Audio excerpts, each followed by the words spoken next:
Hello and welcome students, Gyanjyoti coaching সেন্টারের পক্ষ থেকে তোমাদের সকলকে আরো একবার স্বাগত। আজকে আমার আলোচনার বিষয় হলো মেন্টাল হেলথ অ্যান্ড হাইজিন থেকে সিজোফ্রেনিয়া এবং অবসাদ, এই দুটো জিনিস নিয়ে আমি একটুখানি আলোচনা করার চেষ্টা করব এবং আশা করছি আলোচনার মাধ্যমে এই যে সিজোফ্রেনিয়া এবং অবসাদ এই দুটোর মধ্যে যে ডিফারেন্সটা আছে, আশা করি আজকে আলোচনার পর সেটা তোমাদের মধ্যে ক্লিয়ার হয়ে যাবে। আমি টপিকটা শুরু করার আগে একটু তোমাদেরকে বলে দিতে চাই, তোমাদের এবছর সেকেন্ড সেমিস্টারের যে সমস্ত সিলেবাস তোমাদেরকে প্রোভাইড করা হয়েছিল তার প্রত্যেকটি টপিক আমাদের সেন্টারে যতজন টিচার রয়েছেন সকলেই কিন্তু যত সম্ভব হয়েছে তাদের দ্বারা সুন্দরভাবে কিন্তু শেষ করে দেওয়ার চেষ্টা করেছে।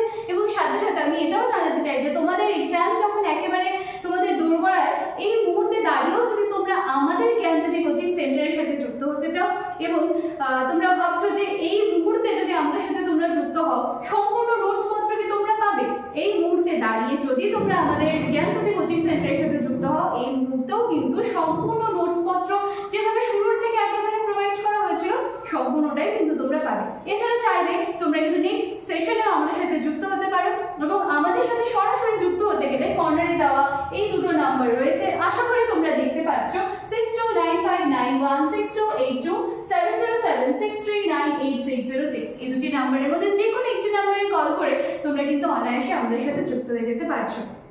কথা না বাড়িয়ে আজকের টপিকটা আমি শুরু করছি। দেখো, আজকে আমার যে আলোচনার বিষয় রয়েছে সেটা হলো সিজোফ্রেনিয়া কি এবং আরেক পাশে রয়েছে অবসাদ কি। দেখো, সিজোফ্রেনিয়া হচ্ছে দীর্ঘদিন বা দীর্ঘ সময় ধরে চলতে থাকা কিন্তু একটা মানসিক রোগ, যেটা তোমার নর্মাল বিহেভিয়ার বা তোমার মানে ডেইলি লাইফে তুমি যে ধরনের আচার আচরণ করছো সেই ক্ষেত্রে কিন্তু একটা প্রভাব ফেলে। দেখা যাচ্ছে তুমি নর্মাল যে ধরনের আচার আচরণ করছো যেগুলো বাস্তবে কিন্তু মেনে নেওয়া যায় না, সেই ধরনের আচার আচরণগুলো কিন্তু তোমার মধ্যে পরিলক্ষিত হচ্ছে। মানে এক কথা বলতে পারো সিজোফ্রেনিয়া এই যে প্রবলেমটা আছে কিন্তু এটা কিন্তু তোমার মেন্টাল প্রবলেম বলা যেতে পারে। এবং এর অপরপক্ষে যদি অবসাদ দেখো, অবসাদ বলতে গেলে যার ইংলিশ টার্মটা হচ্ছে ডিপ্রেশন, যেটা কিন্তু এখন বর্তমানে সবার মুখে মুখে এত প্রচলিত হয়ে গেছে যে ডিপ্রেশন মানে সবাই খুব একটা মানে সেটাকে গুরুতর ভাবে নেয় না, কিন্তু এই অবসাদ বা ডিপ্রেশন কিন্তু ভীষণ জটিল একটা মানসিক সমস্যা। এবং এই অবসাদটা যখন থাকছে তখন কিন্তু শুধুমাত্র সেটা মেন্টালি এফেক্ট করছে না, এর সাথে সাথে কিন্তু অবসাদ তোমার ফিজিক্যালিও মানে তোমার শারীরিক দিক থেকেও কিন্তু সেটা ইকুয়ালি এফেক্ট করছে। তাহলে সিজোফ্রেনিয়ায় দেখতে পাচ্ছি যেটা দীর্ঘদিন ধরে চলতে থাকা একটা মানসিক স্বাস্থ্য সম্পর্কিত সমস্যা, এবং অবসাদে আমরা দেখতে পাচ্ছি যে এটা মানসিকভাবে তো আমাদেরকে এফেক্ট করছে, কিন্তু এর সাথে সাথে কিন্তু শারীরিকভাবে বা ফিজিক্যালিও কিন্তু আমাদেরকে অনেকটাই এফেক্ট করছে। আশা করি এবার তোমরা সিজোফ্রেনিয়া এবং অবসাদের মধ্যে যে ডিফারেন্সটা ছিল সেটা বুঝতে পারছো। এবার আমি এক এক করে একটুখানি আলোচনা করে দেবো যে সিজোফ্রেনিয়ার লক্ষণগুলো কি রয়েছে এবং এপাশে লেখার চেষ্টা করেছি যে অবসাদের লক্ষণগুলো কি রয়েছে। দেখো, সবার প্রথমে আছে মোহগ্রস্ত চিন্তা।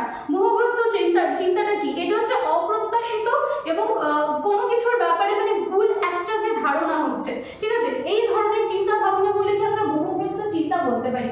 এরপরে নাম্বার 2 রয়েছে মিথ্যা দর্শন বা অহেতুক আওয়াজ শুনতে পাওয়া। এটা অনেকের মধ্যে বা অনেককে আমরা বলতে শুনেছি, মনে করো যে পরিবারের কেউ যদি মারা যায় তো সেই যে একটা অবসাদ বা সেই যে একটা দুঃখ বা সেই যে একটা বিষাদ সেখান থেকে অনেকেই সহজে বেরোতে পারে না। তখন অনেকের মধ্যে শোনা যায় যে মৃত ব্যক্তিকে নাকি তারা দেখতে পাচ্ছেন বা মৃত ব্যক্তির নাকি গলার স্বর তাদের কানে আসে। তো এই ধরনের যে সমস্যাগুলো রয়েছে সেটা।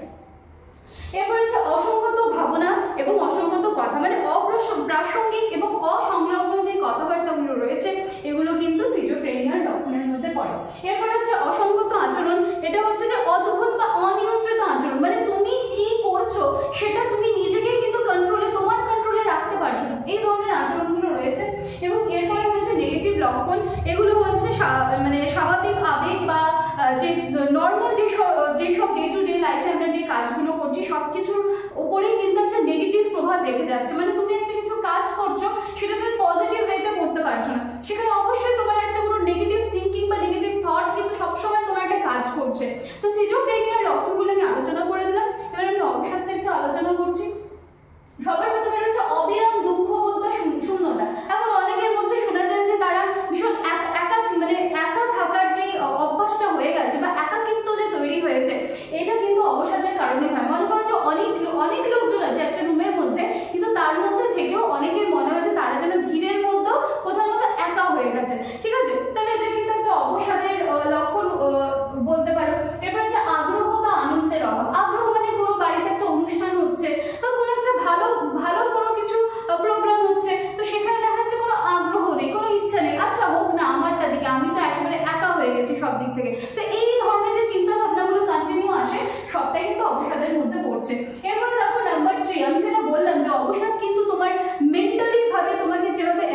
করবে, এর সাথে সাথে কিন্তু তোমাকে ফিজিক্যালিও এফেক্ট করবে। দেখো নাম্বার যেটা আমি বলেছি যে তুমি যদি বা কারোর মধ্যে যদি অবসাদের সিমটমস গুলো দেখতে পাওয়া যায়, অবশ্যই কিন্তু তার ওজন যেটা থাকবে শরীরে সেটা দেখা যাচ্ছে যে ওভার ইটিং এর ফলে বেড়ে যাচ্ছে, কখনো কখনো দেখা যাচ্ছে খুব খিদে পাচ্ছে, বা অনেককে এমনও দেখা যায় যে মনে করে যে রাগ হচ্ছে বা দুঃখ হচ্ছে, তারা নিজেদেরকে একটা ঘরের মধ্যে বন্ধ করে নেয় এবং ওভার ইটিং করতে শুরু করে, যার ফলে কি হচ্ছে তাদের মধ্যে কিন্তু শারীরিকভাবেও নানান ধরনের সমস্যা দেখা দিতে পারে।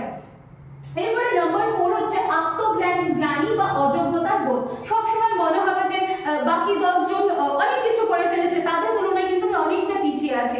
নিজের যে অস্তিত্ব সেটা নিয়ে কিন্তু নিজেই বারবার প্রশ্ন করে মানুষে, ঠিক আছে? এই ধরনের সিমটমস গুলো লক্ষ্য করা যায়। এবং এরপর হচ্ছে মৃত্যু বা আত্মহত্যার চিন্তা।